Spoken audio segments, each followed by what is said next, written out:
All right. So Dominique, obviously, you know, the big news right now regarding Simone Biles and her performance in Tokyo. One of the things that we've gotten from Simone is this her comment saying that she's just not in the right headspace. And as Yes. you being a competitor, you know about that headspace very well. Yes. Can you explain to us, the those that haven't been to the Olympics, what she means Yeah. by that? There's an enormous amount of pressure on these young athletes, definitely a lot of pressure on Simone Biles to lead this team.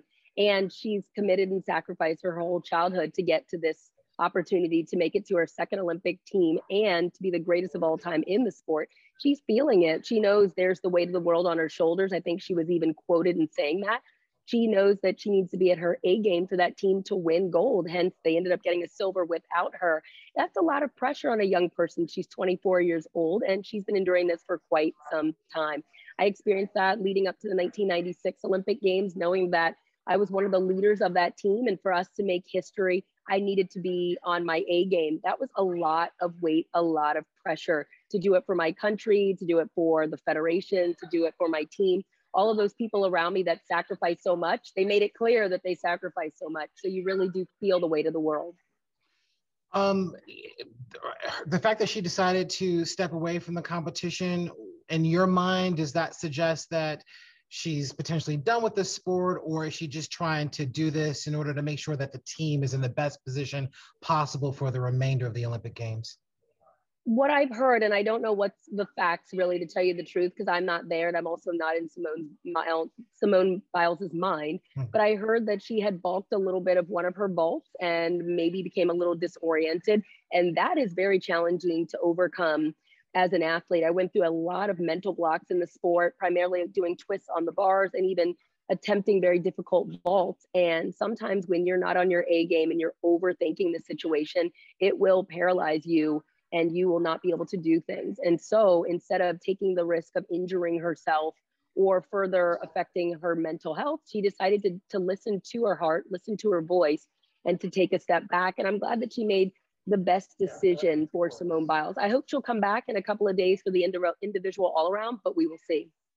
What would be your advice to Team USA right now as they continue to compete, kind of knowing that they have one of their star athletes right now that is kind of, you know, dealing with kind of this tough reality? What would you say if you were there today? I will say the majority of these athletes are dealing with that same tough reality. They just don't have a platform to speak out and use their voice. And many of them may not feel confident enough and courageous enough to speak their truth. I was a part of a docuseries called Golden. I'm the executive producer along with LeBron James and Maverick Carter. And this was all about following 5 Olympic hopefuls on their journey to USA's elite gymnastics leading up to Tokyo. These girls spoke about their fears, their insecurities, the anxiety, and the pressure. They're all going through it. They just don't have a microphone to express what they're dealing with as well. I can imagine that for people at home that don't have the entire backstory, that really aren't in the mix right now, that they may kind of jump to conclusions about what exactly is going on with Simone and the team.